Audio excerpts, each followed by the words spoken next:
do work from home with kids, roundtable, hashtag WFHWK.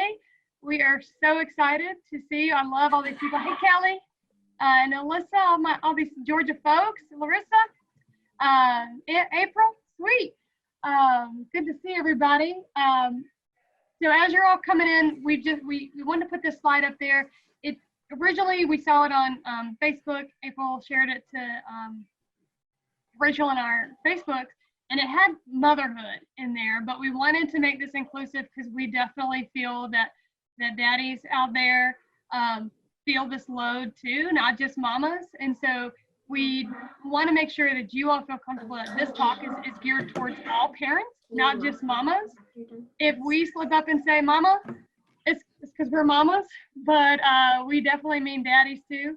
And so we thought this was a really interesting image and really what's going on behind the scenes. I'm sure you could add more to that. I know they left off personal chef off this image personally, because I'm having to fix 3 to 4, maybe 5 meals a day, and be snack keeper of the gates as well.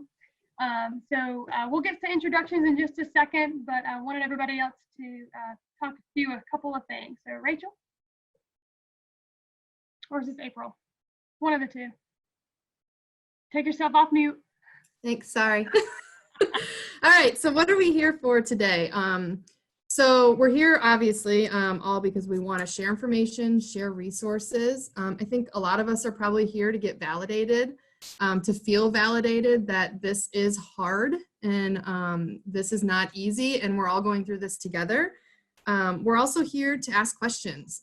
So we'll have some time throughout the round table to share and have discussion and ask questions because we're all going through the same experience right now, but we may all have different ways of managing and handling it. So we want to hear from each other and ask questions if you need to. So feel free to use that chat box as much as possible or as much as needed. Hey y'all, my name is April Lovett, and I'm going to tell you guys what we are not here for, just to clarify, and that is we are not here to pass any judgment on any other primary caregivers, what we're calling everybody in this group.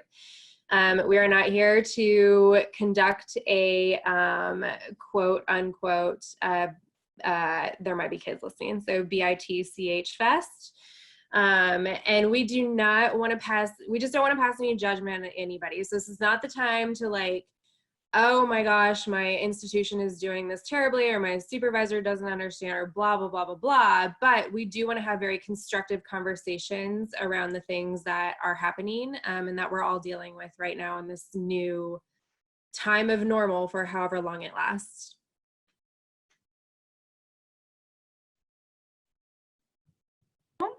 With that, we will talk through just a quick introduction about who we are and what we do so that you feel comfortable with us as your facilitators and fearless leaders.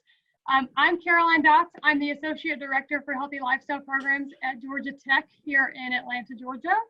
I have a husband who works in healthcare staffing, so he's not been busy at all this entire time because, you know, healthcare staffing, who needs healthcare staff right now? I have 2 children, Harper, who will be 6 in 2 months, and little Elton John there, who turns 2 in about a month. Yeah, we've been trying to hold the fort down between Zoom conference calls with the in-laws and the parents to help keep the 5-year-old entertained, and then just trying to keep John out of the hospital by jumping off couches and stairs and all sorts of fun things. So excited to be here with you all today, and you probably will end up seeing John. His nap time ends most likely in about 10 minutes, so he'll be getting up and wanting to find mommy because that's his favorite hobby for that. All right, hi everyone. My name is Rachael Decker. I am with the Office of Recreational Services at the University of Toledo. I'm the Associate Director of Programs and Assessment there. And you can see I have 2 children, Reagan, who is 8 going on 15, and Owen, who is 6 years old and probably the easier one going through this quarantine experience right now. My husband is a high school science teacher. So fortunately last week we were on spring break. So I was able to get a lot of work done, but this week we're both back to work.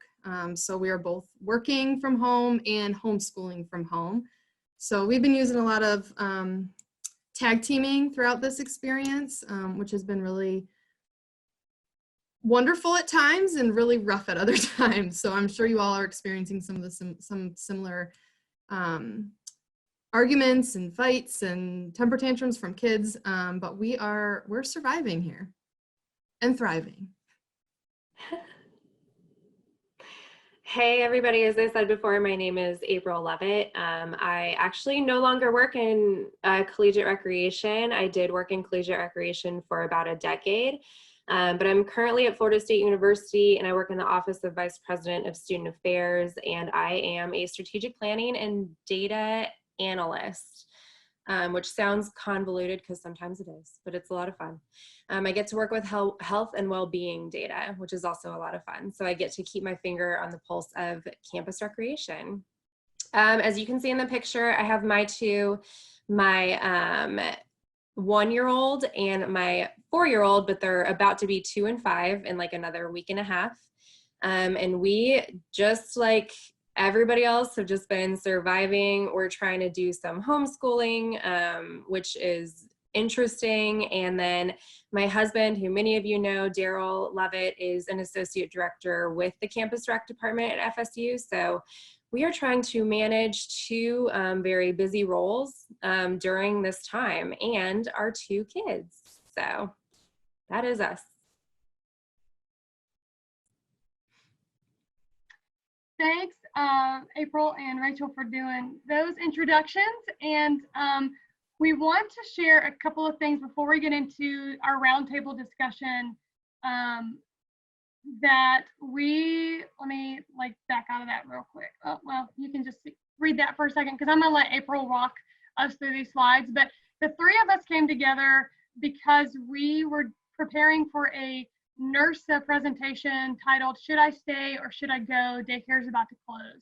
And really the whole crux of that presentation was talking about being a full-time parent and managing, the roles that we have at work and feeling guilty when we stay at work late to work on a project and then, pushing either childcare responsibilities or just neglecting our children and to wallow in daycare till the absolute last second, or vice versa, leaving work to take care of children and wanting to spend that quality time with kids. And now we find ourselves in a situation where both worlds have collided pretty harshly and abruptly, and we're trying to tread water and keep our heads above the shoreline as best we can. And so we wanted to share some of that data that we did send out because, and we really plucked the stuff just for the primary caregivers. So you're not going to see all the full things. If you took this survey and you're like, well, this wasn't all the things that they asked, it's not. So I'm gonna let April run through that, and then we'll spend some time after that doing a little bit more roundtable-like discussion. But we wanted to show you this data because we thought it was really cool and very pertinent to what we're going through right now. Yeah, so like Caroline said, the initial premise of even sending out this survey was to give us a lot of data, both quantitative and qualitative, about what primary caregivers, so moms and dads specifically, but we also included people who are caregiving for parents or loved ones.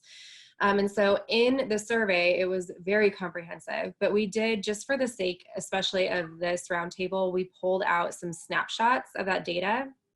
And so that survey went out in January, February of this year. We had 257 people who responded in total to the survey, and 118 of those were primary caregivers to children, which is what we're going to focus on today. Ironically, 50% were female and 50% were male in how they identified. And that was surprising because I haven't ever seen that in my time as an analyst. So I loved that. It made it easy and clean numbers for me. So a few of the things that we did notice and that Rachel put on our slides to highlight were that primary caregivers, the professional positions, are still not equal between the genders. And so when we look at females, 41% of female primary caregivers who responded were in leadership positions. So associate directors, directors, or divisional leadership, while 70% of male primary caregivers are in leadership positions. You can do the next one, Rach, or Caroline. So we did ask about managing childcare, and it was funny because when we asked this, we asked people to give us percentages. And so I went through and categorized these percentages as either I do less, which is people who indicated they did 20 to 40% of the managing childcare versus their partner, the equitable range, which is 41% to 60%, which we could probably argue back and forth. But 41% of people said that they were equitable. 41% of females said that they had equitable managing childcare. And then 56% said that they do the most. And that's 61% or more of the childcare at any given time. And that's versus the males who were straight up and said that they did less at 42%, and only 3% of males indicated that they do most. So that's a lot of incongruence in male and female primary caregiving. Go ahead, Caroline. Thank you. We did ask, and this does actually include all 257 respondents. And so we asked everybody if they've ever judged a primary caregiver, and the primary caregivers, not surprisingly, only 21.3% said yes. And non-primary caregivers, 26.1% said yes. But the most surprising thing, when Rachel and Caroline jumped on a call, we were exploring this data together, and what we found was that the highest percentage of respondents that indicate that they have passed judgment on primary caregivers are females ages 35 to 44 who have one or more children. So basically, mamas in the stage of life with all of us. So we thought that was interesting.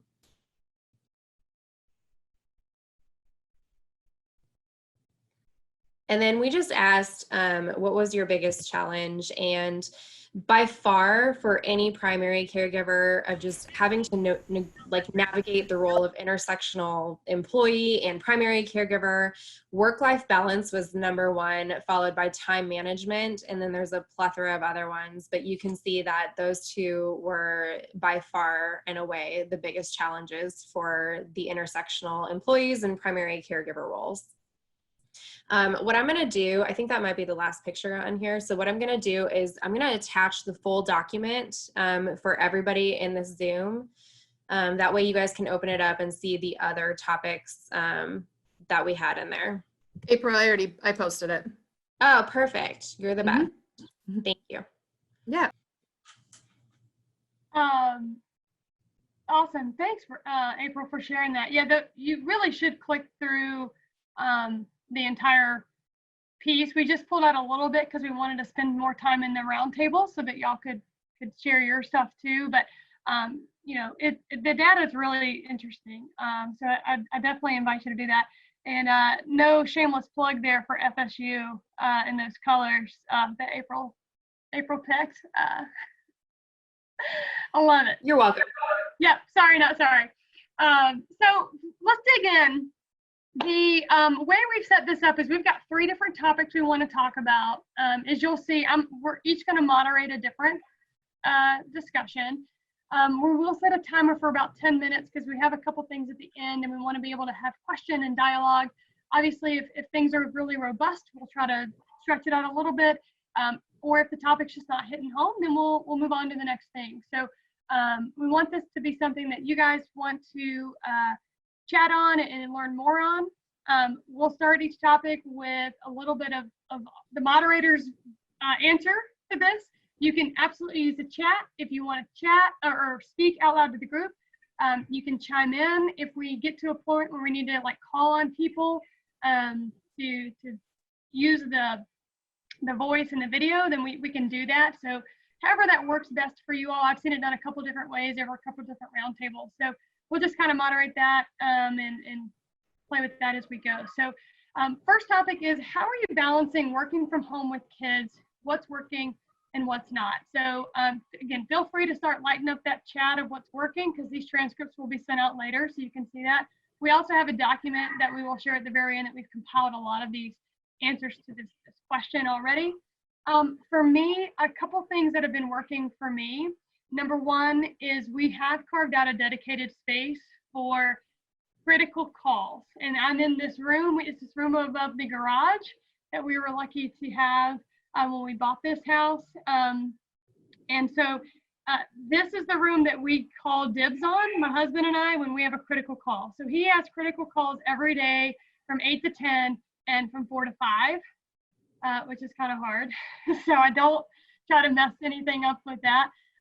My critical calls aren't as critical, but like today at 3 o'clock, I said, I'm calling the room. My critical call time, I get it. We get to shut the door from the kids and be in this space, and the other person has to parent. The other thing is we try really hard to talk about our schedule the night before, so we each know what everybody's doing there. I just see somebody put up a whiteboard in the house with a red "Do Not Disturb" work time. That's awesome. I have taken my conference calls in the playroom with my son, who has tried to break my laptop on occasion while talking to my coworkers, and he's just about to the age where he can start talking, so he'll come into the frame and like, hi, and then like run away. That's not distracting at all. The other thing that's really, really working for me, and my team has been very flexible with me, is I try to do all of my check-in calls with them on my phone, so not on Zoom, but on my phone while I walk in the morning. And I take my kids, I put them in the stroller, and we go for a walk every single morning. The first 15 minutes of that, I've made my daughter do her PE, where she has to walk, scooter, or run beside me for 10 to 15 minutes. We set a timer, and then she gets to go in the stroller because she's almost 6. Like, she should want to do that, but she'd rather sit on her iPad and get a pocket pony for My Little Ponies. So that's been interesting to juggle. But I make them go in the stroller with me, and I do all my one-on-one calls on my phone. And so those have been things that have really worked. Everything else is not working. So if I didn't mention it, it means it's not working, and we're just trying to make the best of it. I do feel like I work in spurts. So if I was a comic book character, I'd be somebody who's like jet engine, only has a little bit of gas, and every now and then it like puts out a little bit and you go a little further and then it stalls out. That's about how my work day looks like. I do a lot of stuff in the morning. I do a lot of stuff in the evening after the kids go to bed. The best investment that we made last year in 2019 was my husband to buy me a Peloton. So usually I'll put my laptop up, and I've had these webinars I've had to do for work, and I'll put the webinar on and I'll get my ride in at the same time, and I do that at 5 a.m. and I do set an alarm and I get up at 5 a.m. To ride my bike, just to have like an hour to myself. I'm not the one from the commercial, Brian, but thanks. I don't look scared when I ride mine. I actually like my Peloton. So anyway, that's what's been working for me. Rachel, April, what have you seen from the chat that you want to shout out? Yeah, I think that we've got a lot of good suggestions from the chat. We've got a lot of people saying, you know, they're either splitting time with their partner. One works in the morning, one works in the afternoon, doing a lot of calls without video on so that, you know, you can still be entertaining your children. I'm going to give you kind of an personal view into what's been really working for me lately. And I think actually my friend who my son plays with is on the call, but we've been doing this a lot lately. He will set up a Zoom call with his cars and puzzles and coloring books and everything right next to me. It's an absolute disaster, but he will set it up right next to me and he will Zoom play with his friends, which has been working phenomenally because he's quiet, he's entertained, he talks to his friend, and he doesn't bother me. But he's here close enough that if I'm on a call and I need to help him, you know, it's literally right there. So that's one of my good tips, and that's been working really, really well. A lot of people are also saying that every day is different. Some days are not good and some days are good, which is, I think, probably true for a lot of us. I love the idea of the whiteboard. That is genius. I saw somebody had posted on Facebook the other day too that they had red, green, and yellow that they would put outside their door, and red meant stop, don't come in, I'm going to call. Green meant it's good, and yellow meant, you know, if you need something, you can come in. I thought that was I've cool also too, been kind of along seeing the same line. I've also been seeing a lot of people on here are talking about routines. And so some people have strict routines throughout the day, and some people seem like they have routines. One person said, like, we have a routine from 7 a.m. to 12. And then that's like when the kids have to be in school and get work done. And that's when we're trying to get a lot of work done. And then they let the kids play after that in the afternoons. And I think that's like, for us, that's what has worked well, is having most of the time that we're trying to homeschool Anna and get her some of those learning pieces. If we do it in the morning is the easiest, because after nap time, everybody is just ready to like play and go wild. So we're trying to keep a routine for the kids, but I've also noticed for us, like between the two of us trying to complete things, a lot of the work that I have to do is at nighttime after the kids are in bed or during nap time, because my partner is working more so with his teams through Zoom, and they have to be available and talking during the day. So we've had to navigate that a little bit, and that's been fine. But I've also noticed that my kids they seem a little bit sad lately, or just kind of down. And I think that just not being in their normal routine and seeing their friends has been hard for them. So we're trying to keep them in somewhat of a routine, and getting them out and moving a lot has been helping too. Is there anybody that wants to chime in on the chat? Like, We have about 3 minutes left. That's not chimed in on the chat, but wants to like share something via Zoom.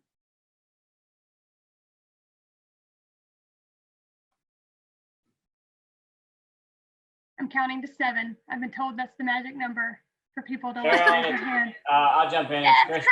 Hey. Hey, he just woke up from nap, so he was entertaining and watching everyone else. But my wife's a pediatric speech therapist, and so she implemented a timer. So we do 30 minutes on, 30 minutes off. He's young enough to where he understands, like, okay, dad's busy, I can entertain myself, but also doesn't have a lot of schoolwork yet. So the 30 minutes is kind of a good balance. So it works. Like a lot of people said, some days it doesn't work every day. It's also the same time where we make him sit at dinner every night. So that's kind of helpful. It's not new to him. It's something he's seen and he's been used to. Nice. Thanks, Chris. Anyone else? Hey, bud. I'm loving the kids in the video, by the way. So if the kids are home, like, put them in so we can see them. I will say, I was telling the girls earlier, my parents live 3 hours south of here, and we sent my dad home because my dad splits time here in Atlanta to help us with the kids during the school year, because Harper is in kindergarten, but they also live in Statesboro. My mom's still there before they sell their house and move up here full time. So because we all both had 2 weeks of at home kind of quarantine, we felt safe enough to send my daughter down to Statesboro this week, because we were supposed to be on spring break and Harper was going to learn how to ski, and it was all these great things. And April, to your point, she was super sad that we couldn't get on an airplane, number one, because she wants to get on the airplane and watch the TV on the airplane. Like, my kid's obsessed with TV. But couldn't go skiing either. She was really bummed about that. So we let her go to Statesboro. And the mom guilt is so real. Like, I kind of feel like I'm cheating because I got to get rid of one kid. So I'm feeling guilty that I'm not like muscling through this with both of my kids, which is ridiculous and insane. And I understand how that sounds, but I'm also worried that she's down there, she's gonna get my parents sick, and like there's just all this mom worry and guilt that I have to deal with on top of keeping my 2-year-old, from tearing the house apart and us, and then getting my work done full time too. So it's just been this crazy, like, craziness that it's just weird. And again, why am I feeling guilty for sending my kid down to spring break? She needed a break. My parents wanted a break. It all worked out, but I feel weird that I even did that. And now, like, I'm cheating the system because I'm not momming full time both kids. I don't know. It's insane. Somebody else, please make me feel better about that. Oh, Caroline, hey. Thanks, Stephanie. Stephanie from California Baptist University. 2 points. One, I think I struggled the first 3 or 4 days pretty hardcore because I'm a routine person, and my routine was obviously severely interrupted And then I tried to like over routine this season and realize like, as a type A personality who's pretty structured, I have to literally give that up and figure out what the routine of the day is. And no 2 days are the same, which we're all used to, right? I don't think any of our days look the same, but a lot of grace in this season, knowing that this is our new normal and it's temporary, but it's not, we're not harming our kids if they have a little extra TV or play a little bit longer than do schoolwork or whatever. I think this is, we know these times as like the Band-Aid mode. Like we're in Band-Aid mode. We need to get through, do the best that we can, and give ourselves a ton of grace. The second one, mom guilt makes me crazy. But I heard a person, mom blogger, vlogger, who shared something that eradicated mom guilt for me in every way, shape, and form. She and some writers had gone to Ethiopia and were in a village with these women who were working. And the mom said, you know, you're gone all day working, how do you handle mom guilt? And they said, what is this mom guilt that you speak of? And they said, you know, you're away from your kids and you can't be there to be at every milestone or be the person that teaches them or whatever. And the lady said, so I'm trying to understand, you have the freedom and privilege to work, you provide for your family, you can do so in a way that like no one is oppressing you, and you feel guilty about this. For what reason? And from that point on, I was like, you know what? Some days I'm going to have long days at the office, and some days I'm going to leave early, and everyone's going to be okay.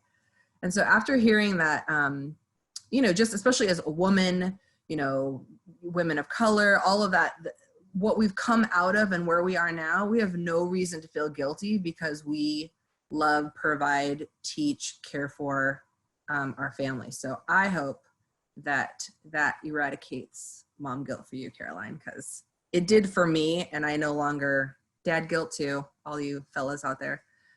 It just removed that piece. We have the ability to provide for our family, and I think that's a freedom that, you know, we don't want to take for granted. No, that's Thank you, awesome. Stephanie. Thanks. Yeah, And sorry. I think actually that's a good segue into our next topic, because our next topic is something, I guess, that has contributed to my guilt. I guess mostly last week, I would say. I think I've kind of moved on from this feeling, but how are you all managing the pressure from your employers to meet these expectations? I know that last week for me, because it was our first full week working remotely, the first full week that our facility was closed. So of course there was a lot of pressure to provide virtual programming and to get things up and running and to, you know, make our presence known in the virtual world for our patrons and for our students. I think now that I'm in the second week, I've come to realize that I think a lot of that pressure for me was put on myself. We do have, you know, we've got some things that our institution is requiring, you know, from tracking our daily activity to show that, you know, we have 40 hours worth of work essentially to do remotely from home, even though our facility is closed. So we have to track that every week. We have to turn it in on Monday and then update it on Friday. You know, so I had that pressure of not only, you know, what am I doing, but what are all the individuals who I supervise doing, and how do I make sure that they have 40 hours, you know, of work full.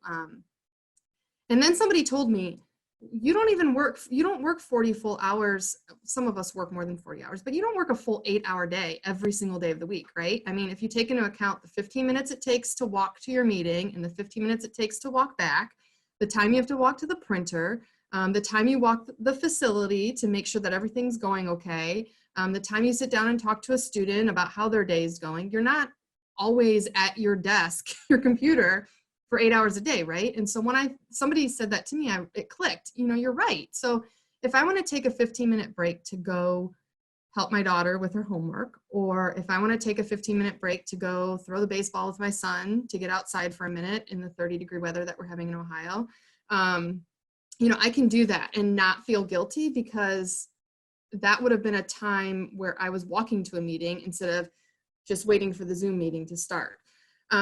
So I'm curious to hear how others, are you feeling this pressure? How are you managing this pressure? Are you feeling supported by your institution or your supervisor? How are you supporting those you supervise? What is everyone's experiences right now with this? So I'm seeing, Larissa said her first week was intense, similar to mine. And I had the same experience. I felt like every time my daughter came and asked me to do something and I said, I'm sorry, I have to work, her face just completely dropped. And I think when I saw that, it kind of hit me. I don't work a full 8-hour day all the time anyways. So, it's okay to take those breaks, when your child might ask for a little bit of attention. Because at the same time, there were many times where I was working well after 5 from home or on the weekends. I'll say something about that. Hi, I'm Christy Shiver. I'm from the University of North Georgia. So those of you in Georgia know my boss, Derek. So I'm the facilities coordinator up here in Dahlonega, Georgia. Most of you have no idea where that is. But it wasn't so much pressure from Derek as it was from the cabinet level to continue having our facility open, which was a lot of pressure when most of my staff, well, for those of y'all that run facilities and understand that our staffs are students and our students are being kicked off campus. And it was a very interesting time of how do you expect me to keep this campus or this facility open 100 hours a week with I'm sorry that y'all can hear my 4-year-old in the background. I have 6 employees that don't live on campus, and 30 out of the 30 employees. And so that was a lot of pressure for a couple of days while they were trying to figure out what was going on. Hudson, please. And then, but overall, I think it's good now, but I felt a lot of pressure for a couple days, and I felt like I had to really stand firm in my belief about what was best for my staff and for the facility itself. That's all. Has anyone had conversations with their supervisors? Have any of you prompted that conversation without your supervisor prompting it, saying, I understand that you're a working from home parent, don't feel pressured or work when you can. I'm just curious if anyone has experienced being the one to start that conversation and how it went, and if you have any tips for others who might feel the need to have that conversation. I'll jump in, Rachel. I think myself and sorry, y'all, of course, just asking now. I think myself and our director both were pretty transparent. We both have young kids. I'm by myself at home. My wife's still working, but his wife's working from home, and so he's balancing 2 school-age children as well. But from our perspective, down to the rest of the staff, was very transparent and saying, we're not working our normal 8-hour day from 8 to 5, and that's okay. And if you all are, great, but if you're not, we understand that. And at the same time, expect, random times where we may email you. We're not asking you to respond during that time. That's just when it's convenient for us. And so we try to be proactive in that sense and sharing that out with everybody, so that hopefully that will lower the level of expectation of being at your desk, like you had mentioned earlier, you're here for 8 hours a day, knowing that wasn't realistic. And also knowing, just telling everyone, I know you're not going to work 8 hours a day. That's okay. As long as you're productive, you work on the things that we talked about and you get things done. That's all I ask. But yesterday was 60 degrees out. If it was 60 degrees today, I hope that people would go outside for 2 hours and enjoy the sun in the middle of the day and balance that as well. So, and they just, from our level down to the rest of the staff being transparent so that they know that there's some balance there within what you do. Thank you, Chris. I think that's interesting. You mentioned, the 8 to 5. Our division for our institution came out and kind of just said, we're expecting you to work from 8 to 5. And some of the conversations I've had with individuals I supervise is, you don't work 8 to 5 on a normal work day. Our intramural coordinator works 11 to 7. So don't necessarily feel that pressure, because in a normal work day, if we were still on campus providing the programs and services that we have normally provided to our students, it wouldn't be from 8 to 5. You know, our students are still working on schoolwork from 8 to 5. And so, you know, if you're going to interact with our student population, you know, it may need to be later at night, and that's also okay.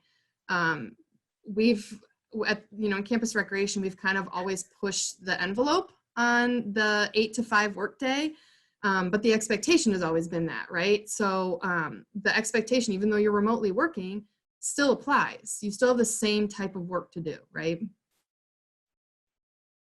Hey, Rachel, I just wanted to, Natalie Huckins, and then a couple other people, not just Natalie, I don't want to call her out because she says she has screaming kids at home right now, but a couple people are talking about the COVID-19 emergency sick leave. Is that institution specific or is that federal yet?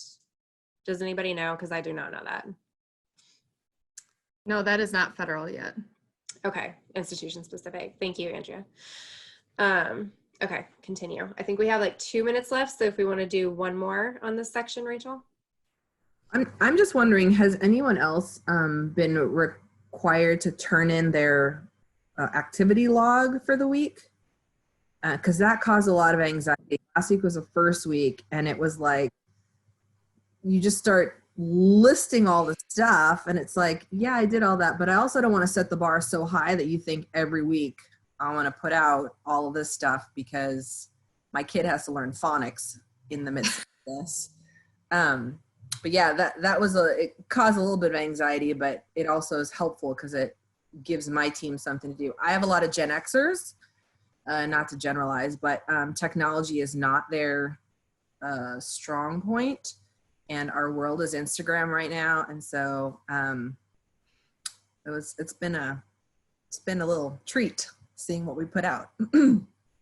Yeah, we've had to turn in weekly logs. I mean, every Monday we have to have our task list of what we're gonna complete every single day, Monday through Friday, and then on Friday we have to update it on what we did complete and what we didn't complete. And that caused me a lot of anxiety and pressure because, like you said, I feel like I need to fill it up as much as possible because I don't know if anyone's experienced the same thing we are at UT, but you know, we're in a budget crisis right now. Well, we were in a budget crisis before COVID-19 hit, and now it's even worse. And so, you know, there's this feeling of needing to justify your position, right? And justify your job that you do have enough work to do during this downtime so that you don't get furloughed or laid off. So I had that pressure. But I also put in there everything from following up on emails, scheduling meetings. The first day we worked from home, I had, you know, remote work desk set up because that took a lot of time, right? To get connected to the internet, all of your applications set up, and then put in a lunch there too. You get an hour lunch when you're at home. And so, you know, you need to get an hour lunch there too. So, you know, what I've learned from that experience is, you know, if we're being asked to justify the time that we're spending working, then justify it all, including the little things like replying to emails and scheduling meetings. And if I have a impromptu video call with somebody I supervise or, you know, with my supervisor that day, I make sure I put that in the update too, because that took an hour out of my time that wasn't previously allocated. I've got a quick question. I know we're kind of short on time. I need to move on to topic 3, but and maybe people can respond in the chat. But for those of y'all that are being asked to take COVID time, or even if you're taking sick time or FMLA time, do you still feel the pressure to perform and keep your job moving forward? Or are you truly like turning off and saying, work will be there when I get there, when I get back, I'm gonna take this time and not answer emails, not be plugged in? Because part of me, like I had vacation for this whole week because it was spring break, but I pulled it back because I knew I'd be doing work because we got a lot of work to move online and still stay relevant. I saw some relevant threads in here, like we want to make the case that Campus Rec is relevant when we move to an online format. We're right there with you. So are you taking this time and completely shutting down? Are you taking this time and still working? What are you doing? Because I think that would make me feel anxious to take off time and then feel like I'm further behind, and then the rec center's not moving forward. If the rec center's not moving forward, then we're going to start furloughing, and if we furlough, we're going to lose our jobs, and it's just this downward spiral. So interested if you're taking that time let us know in the chat what you're going with, because I do want to flip it to April's question, so we've got time to, and maybe that'll come up some in this topic too for number 3. So April, are you ready to move on? Yeah. Okay, so is that me? That could be my feedback. I don't know, my kids. So in topic 3, we want to talk about how are you structuring your days with kids, which I think we hit on a little bit. So I think what I'm more curious here, and I saw a little bit of this in the chat room, but what kind of resources, what kind of schedules, what are you doing for your children? And it might be helpful to be kind of specific, like especially for 5 and under, kind of the elementary years, the teenage years. We wanted to hit on this topic just to see if there are resources that we can share. And Caroline put together an amazing sheet. We sent out another survey link because we love survey. I love surveys.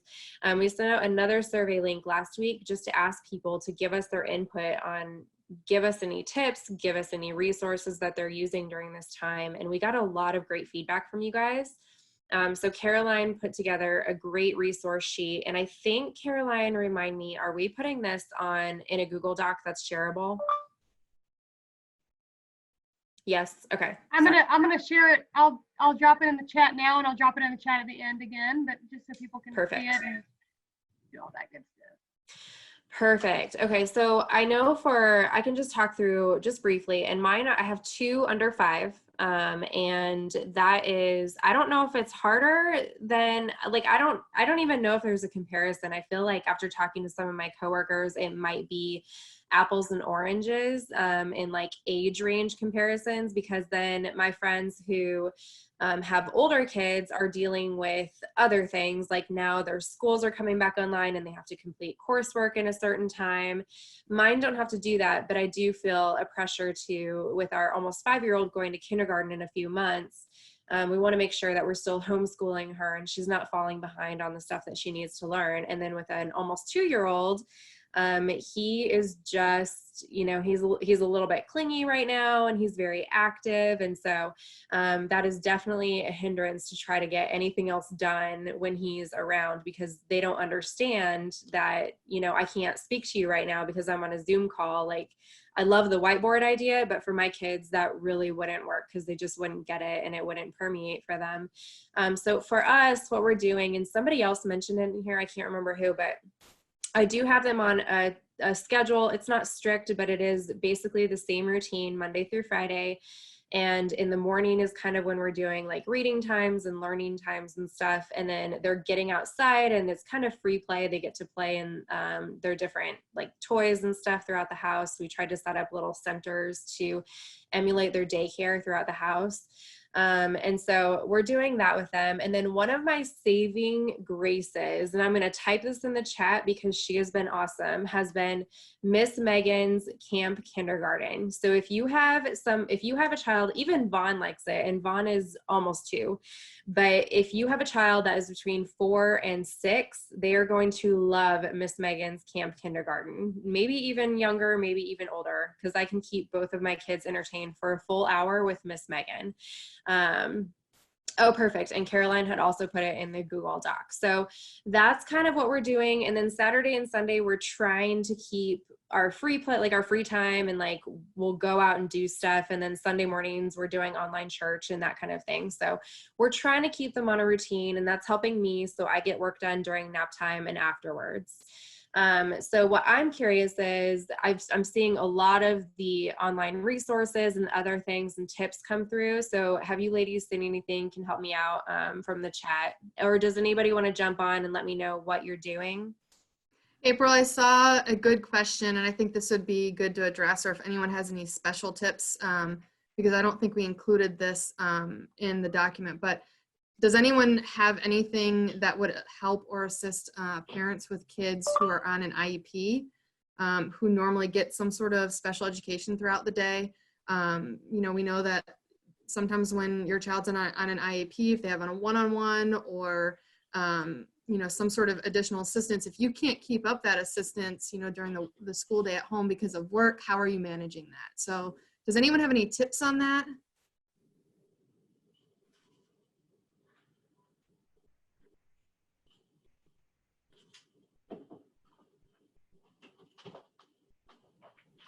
No tips. I do know that our school district is doing Zoom calls. All the special education teachers are doing Zoom calls with the individuals on their caseload.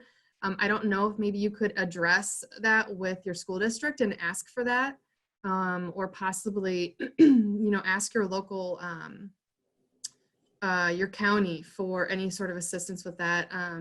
Maybe there are individuals who are providing that service that the school district would pay for during this time period. That's a thought. Yeah. And Rachel, Janice put in the chat that the school counselor can reach out for Zoom time. That this person, I can't remember who said it, but I saw it in the chat too, should reach out to the school because they have to give you your required time. Yeah. So I just took myself off mute real quick. So we only have a 504 now, but if we still had the IEP for speech, he would still be required, they would be required to continue that work. So based on what your IEP is for, whatever the things are that you're supposed to be working on, they should be providing a Zoom call for those services. Now we only have a 504, but part of that is the counselor is supposed to check in with him every month. And she reached out to all of us and said, hey, set up time. So if you need help advocating that, reach out to me separately. And I can try to talk you through some of those, because the IEPs and 504s make it very, very fun. Hey, Chris again. My wife's a pediatric speech therapist on the other side, and so they're no longer doing therapy, but they sent programs home, and then they're calling every week to follow up with parents on how it's going and if they need to add in any extra help or anything like that. So I guess it kind of went to one of the responsibilities, just follow up and see if there's any additional help that they can provide from the school, the counselor, or in this case, a therapist. Thanks, guys. I had one more question, and this is a couple of friends, some of my coworkers and a couple of friends and I were talking about the fact that we have withdrawn our children from daycare, but our daycare is still open and providing services. And so we are still paying because we don't want to lose our spots. And especially where I'm at, I don't know if it's like this for everybody, but where I'm at, it's very difficult to get into a daycare. And so we don't want to lose those spots. But during this time, we know there's not very many people or kids going to daycare. And we also, I'm very torn because I want the teachers to still have their salaries. But at the same time, my kids are not there. So I'm just wondering from other people's perspectives, how are you handling that? Are you still paying, or have you had the discussion? Should we not pay? Should we talk to the administrators? What kind of stuff is going on with that? April, I'll jump in. Somebody else jump in? It was just me. Go ahead, Chris. Yeah, so our 4-year-old, his preschool is still open as well, and we are continuing to pay. I've had him out for 3 weeks now, and we've paid every week. But they also have in the Georgia pre-K program. So if you already go there, you're automatically guaranteed a spot, which he'll be going to in August. So I feel like if I withdrew him, I'm facing that risk of him not being able to get into pre-K. I'm going to say once all this is over, because it's going to be over. But so that's one of the reasons. And then I just feel bad. I mean, it's owned by, it's not like a big corporation. It's owned by like a mom and a dad, and they're very special people, and the teachers are special. And I just think that when you yes, baby, I see you. When you make that connection with people, that it's hard. If you're blessed enough to be able to pay, I feel like I have an obligation to pay. It's all I'm saying. Got you. Thanks, Christy. In Ann Arbor, we are not being charged anymore. Our daycare is open just for essential workers, but I think the daycare that we go to is one of the very few that I've heard that have stopped charging people who aren't bringing their kids. And I talked to the woman today because my husband and I are going to have lunch delivered to the few people who are working, just because we feel bad that they don't have income. And we know that there's been a lot of people laid off, but she said that the people who have chosen to not come in have been allowed to take the layoff status so that they can claim unemployment.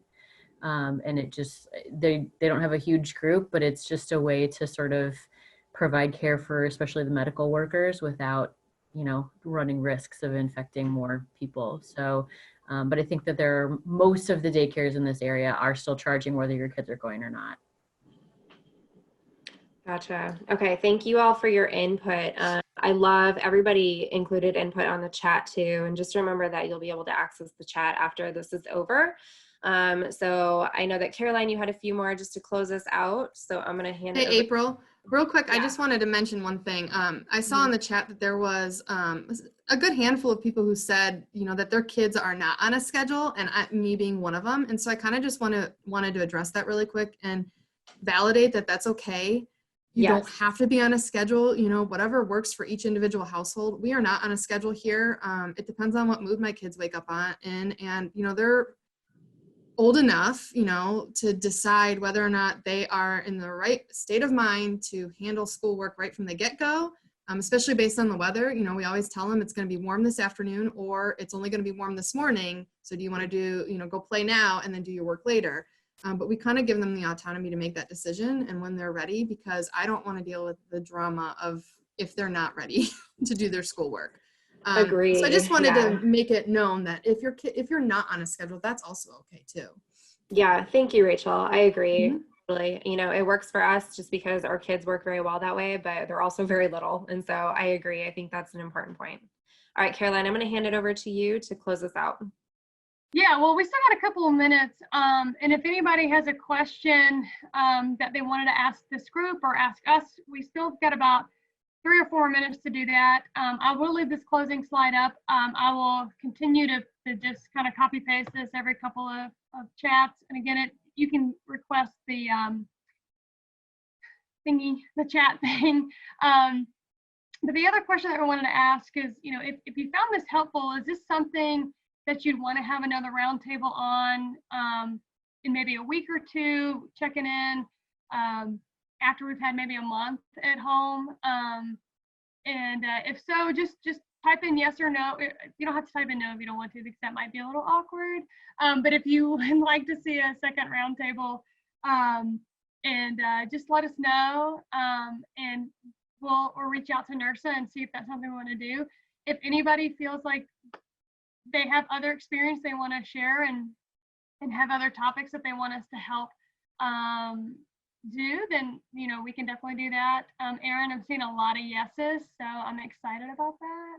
And I think if you have other ideas that you want addressed, you know, or other issues, please feel free to type those in there as well, so that if we do host something like this again, we kind of know what the audience is looking for.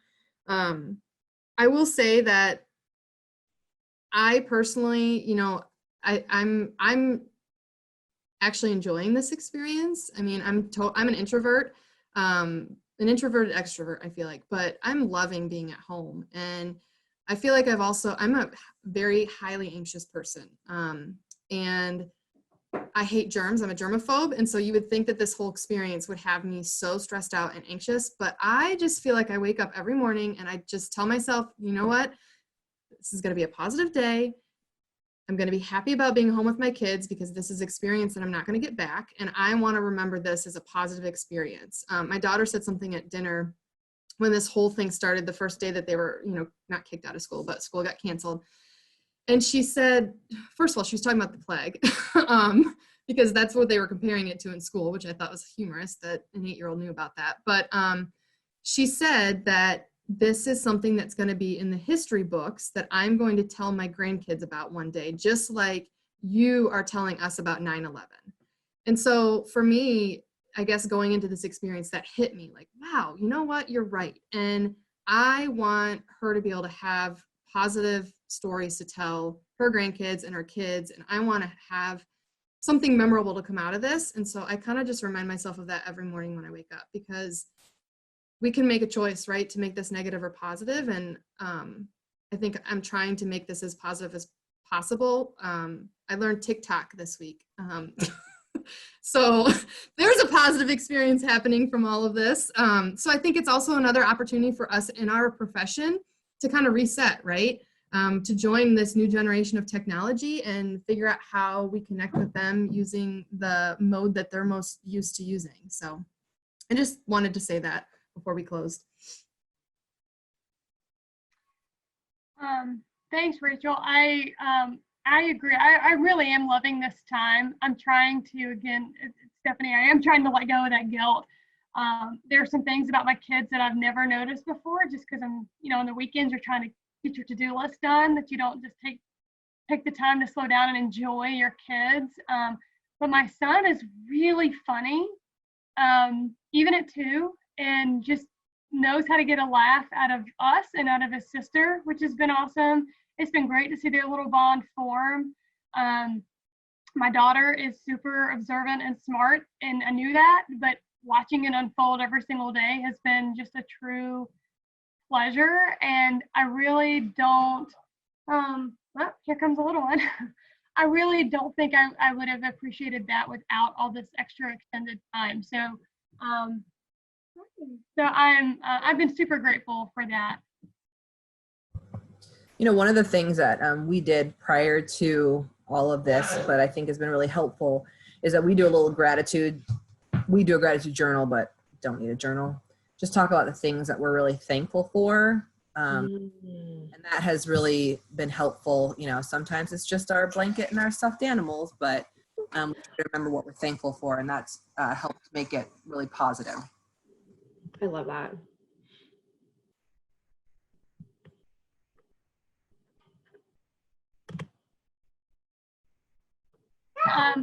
All right, so I think we are drawing to a close here. We will run through this chat because I see some good questions. Thank you for posting those. We'll take a look at those and run through all the chat and see what we missed while we were talking. And just to keep it real, my son just came up here and told me that he had pee-pee in his diaper. So I get to look forward to that as soon as we get off here. I'm super excited. And I hope everybody has a wonderful week. It's Monday. Hang in there. 5 o'clock soon. And we really appreciate you guys hopping on here, and we will be in touch soon. Thank you all. Have a great rest of your week. Thanks all. Bye.